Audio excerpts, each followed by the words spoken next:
आने वाले 12 तारीख को अखंड द्वादशी है। देखिए, मोक्षदा एकादशी के दूसरे दिन यह अखंड द्वादशी होती है।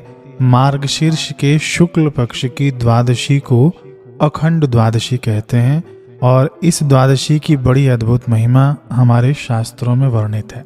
तो वराह पुराण की हम लोग सबसे पहले माने तो वराह पुराण के अनुसार जो पुरुष नियम पूर्वक रहकर मार्गशीर्ष महीने की द्वादशी तिथि के दिन खिले हुए पुष्पों की वनमाला तथा चंदन आदि को मुझ पर चढ़ाता है, उसने मानो 12 वर्षों तक मेरी पूजा कर ली।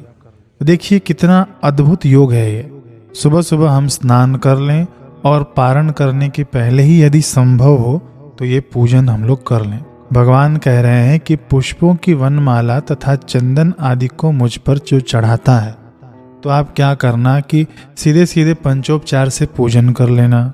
कैसे पूजन करना है कि सबसे पहले आप भगवान को तिलक करना, फिर उसके बाद आप भगवान को पुष्प चढ़ाना। तो खिले हुए पुष्प भगवान कह रहे हैं, है ना। तो आप पुष्प चढ़ाना, तुलसी दल चढ़ाना, दौना चढ़ाना, लेकिन जब चढ़ाना या पुष्प आदि तो उसके अंदर सफ़ेद चंदन लगा देना। सफ़ेद चंदन आपको मार्केट में इजीली मिल जाएगा, वो लगाकर आप भगवान के ऊपर अर्पित कर देना। फिर तीसरा आप धूप दिखाना, फिर उसके बाद दीप दिखाना, फिर उसके बाद आप भगवान को भोग प्रसादी चढ़ाना। जो भी आपके घर में भोग प्रसादी लगती हो वो आप चढ़ा सकते हैं। फिर उसके बाद आरती कर लेना। ठीक है, ये पूजन हो गया आपका जैसे भगवान ने बताया है। इतना ही कर लेने मात्र से ना आपको 12 वर्षों तक भगवान कहते हैं कि मेरी पूजा करने का पुण्य लाभ उस भक्त को मिल जाता है। ये बिल्कुल वराह पुराण की बात मैं आपको बता रहा हूँ। वराह पुराण में ही आगे आता है कि मार्गशीर्ष मास में चंदन एवं कमल के पुष्प को एक साथ मिलाकर जो भगवान विष्णु को अर्पण करता है उसे महान फल प्राप्त होता है। तो कमल का पुष्प आपके यहाँ पे मिल जाए मार्केट में भी तो आप उसे खरीद कर ले आइएगा और उसके अंदर सफ़ेद चंदन लगाकर आप भगवान को चढ़ाइएगा। भगवान कृष्ण को भी चढ़ा सकते हैं अथवा तो किसी भी अवतार, विष्णु जी के अवतार को आप चढ़ा सकते हैं। अब ये भी सुन लीजिए कि यदि विष्णु जी का फोटो नहीं हो, कोई मूर्ति नहीं हो आपके पास और केवल आपके पास शिवलिंग रखा हो ना, तो ये काम आप शिवलिंग पर भी कर सकते हैं, क्योंकि शिवलिंग और शालिग्राम इन दोनों पर आप किसी भी देवी देवता का पूजन कर सकते हैं। ठीक है, समझ गए होंगे। कमल का पुष्प चढ़ाना है सफ़ेद चंदन लगाकर उसके अंदर। अग्नि पुराण के अनुसार मार्गशीर्ष के शुक्ल पक्ष की द्वादशी को श्री कृष्ण का पूजन करके जो मनुष्य लवण का दान करता है वह संपूर्ण रसों के दान का फल प्राप्त करता है। देखिए, लवण का दान यानी नमक का दान करना है। अब ये पिसा हुआ नमक नहीं, आपको ना मार्केट से खड़ा नमक लाना है और उसका दान करना चाहिए। अब कौन दान लेगा, है ना। आजकल लोग पिसे हुए नमक का ही दान लेंगे, अगर लेंगे भी तो आप एक काम करना कि खड़ा नमक ले आना और ना उसको गौशाला में दान कर देना। ठीक है, वो गायों के उपयोग में आ जाएगा। उनको जो चारा बनता है ना, खाना जो बनता है, उनके लिए जो अनाज पकता है ना, उसके अंदर ही खड़ा नमक उपयोग हो जाता है। समझ गए आप लोग कि कहाँ दान करना है। ऐसे आप लोग किसी को देने जाएंगे ना खड़ा नमक तो कोई लेगा नहीं, और नमक कभी भी खड़ा ही दान किया जाता है, पिसा हुआ नमक नहीं। अब हम लोग आगे बढ़ते हैं, करते हैं महाभारत की बात।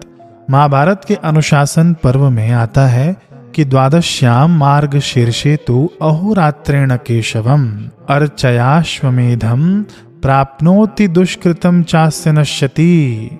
देखिए, इसका अर्थ समझिए कि मार्गशीर्ष मास के द्वादशी तिथि को उसके रात्रि में, समझ गए, रात्रि में अहोरात्रेण केशवम अर्चयाश्वमेधम प्राप्नोति। जो भगवान की पूजा करता है, दिन में हो चाहे रात में हो, पूजा करता है, उसे अश्वमेध यज्ञ करने का फल प्राप्त होता है। बिल्कुल महाभारत का यह श्लोक है। अश्वमेध यज्ञ करने के लिए राम जी को कितने पापड़ बेलने पड़े, कैसे कैसे युद्ध करने पड़े, पांडवों को कैसा कैसा युद्ध करना पड़ा, लेकिन यहाँ पर भगवान हमको सहज में ही इसका पुण्य प्रदान करने का अवसर दे रहे हैं। समझ गए आप लोग, दिन और रात। तो आप 2 टाइम पूजन कर लेना। भगवान का पूजन आप शाम को भी कर लेना, सुबह में भी कर लेना। इस प्रकार से आप खूब लाभ लेना। बस आपको पूजन ही करना है। पूजन मैंने आपको बता दिया कि कैसे पूजन करना है आपको, है ना। पंचोपचार से पूजन करना है, बस इतना ही तो करना है महाभारत के अनुसार। अश्वमेध यज्ञ का फल मिल जाएगा। अब स्कंद पुराण की हम लोग बात करते हैं।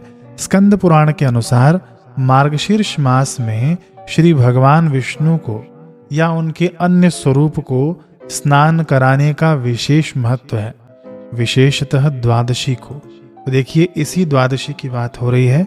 ये जो द्वादशी पड़ रही है जिसका नाम है अखंड द्वादशी 12 दिसंबर को, तो इसी में स्कंद पुराण का वर्णन है कि स्नान कराने का विशेष महत्व है, विशेषतः द्वादशी को। इस दिन श्री कृष्ण को शंख के द्वारा दूध से स्नान कराएं।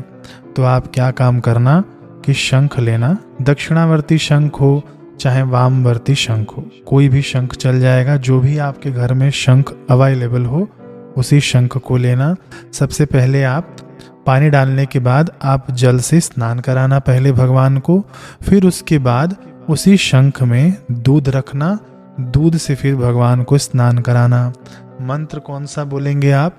ओम नमो नारायणाय, ओम नमो नारायणाय, ओम नमो नारायणाय।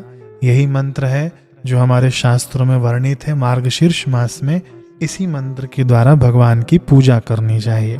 तो कौन सा मंत्र? ओम नमो नारायणाय।